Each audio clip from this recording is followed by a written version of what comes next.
Қарори ҳукумати ҷумҳурии Тоҷикистон аз 25 июли соли 2025 дар бораи аз вазифаи муовини якуми вазири тандурустӣ ва ҳифзи иҷтимоии аҳолии ҷумҳурии Тоҷикистон озод намудани Муҳсинзода ҳукумати ҷумҳурии Тоҷикистон қарор мекунад.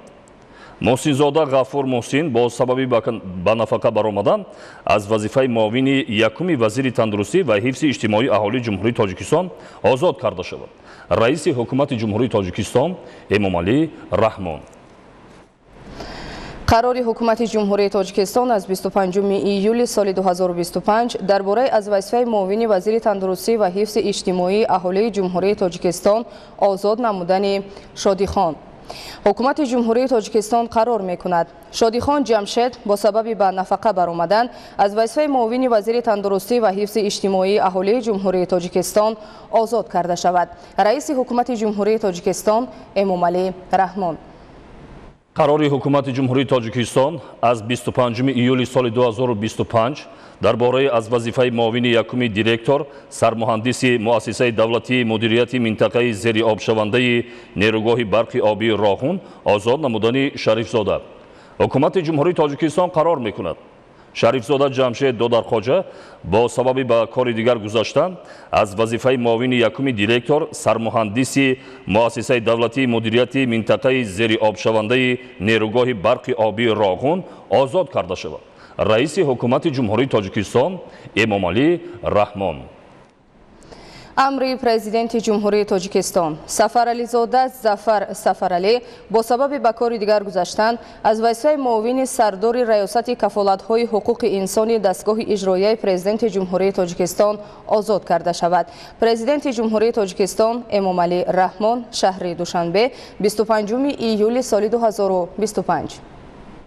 Қарори ҳукумати ҷумҳурии Тоҷикистон аз 25 июли соли 2025 дар бораи муовини якуми вазири тандурустӣ ва ҳифзи иҷтимоии аҳолии ҷумҳурии Тоҷикистон таъин намудани Юсуфӣ.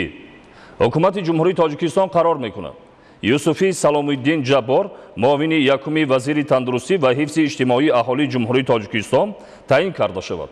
Раиси ҳукумати ҷумҳурии Тоҷикистон Эмомалӣ Раҳмон. Қарори ҳукумати ҷумҳурии Тоҷикистон аз 25 июли соли 2025 дар бораи муовини вазири тандурустӣ ва ҳифзи иҷтимоии аҳолии ҷумҳурии Тоҷикистон таъин намудани Муҳиддин. ҳукумати ҷумҳурии Тоҷикистон қарор мекунад Муҳиддин Ҳабибулло Хайруллозода муовини вазири тандурустӣ ва ҳифзи иҷтимоии аҳолии ҷумҳурии Тоҷикистон таъин карда шавад. Раиси ҳукумати ҷумҳурии Тоҷикистон Эмомалӣ Раҳмон. Қарори ҳукумати ҷумҳурии Тоҷикистон аз 25 июли соли 2025 дар бораи муовини вазири адлияи ҷумҳурии Тоҷикистон таъин намудани Сафарализода. ҳукумати ҷумҳурии Тоҷикистон қарор мекунад Сафарализода Зафар Сафаралӣ муовини вазири адлияи ҷумҳурии Тоҷикистон таъин карда шавад. Раиси ҳукумати ҷумҳурии Тоҷикистон Эмомалӣ Раҳмон. Қарори ҳукумати ҷумҳурии Тоҷикистон аз 25 июли соли 2025 дар бораи муовини вазири кишоварзии ҷумҳурии Тоҷикистон таъин намудани Назарзода. ҳукумати ҷумҳурии Тоҷикистон қарор мекунад Назарзода Сафаралӣ Гулмурод муовини вазири кишоварзии ҷумҳурии Тоҷикистон таъин карда шавад. Раиси ҳукумати ҷумҳурии Тоҷикистон Эмомалӣ Раҳмон. Қарори ҳукумати ҷумҳурии Тоҷикистон аз 25 июли соли 2025 дар бораи муовини сардори саридораи бойгонии назди ҳукумати ҷумҳурии Тоҷикистон таъин намудани Қосимӣ. ҳукумати ҷумҳурии Тоҷикистон қарор мекунад Қосимӣ Охун муовини сардори саридораи бойгонии назди ҳукумати ҷумҳурии Тоҷикистон таъин карда шавад. Раиси ҳукумати ҷумҳурии Тоҷикистон Эмомалӣ Раҳмон.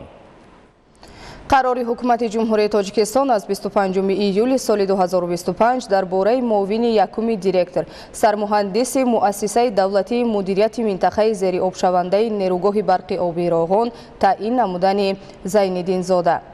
ҳукумати ҷумҳурии Тоҷикистон қарор мекунад Зайниддинзода Фаррух Мирзомуддин муовини якуми директор сармуҳандиси муассисаи давлатии мудирияти минтақаи зериобшавандаи нерӯгоҳи барқи обии Роғун таъин карда шавад. Раиси ҳукумати ҷумҳурии Тоҷикистон Эмомалӣ Раҳмон.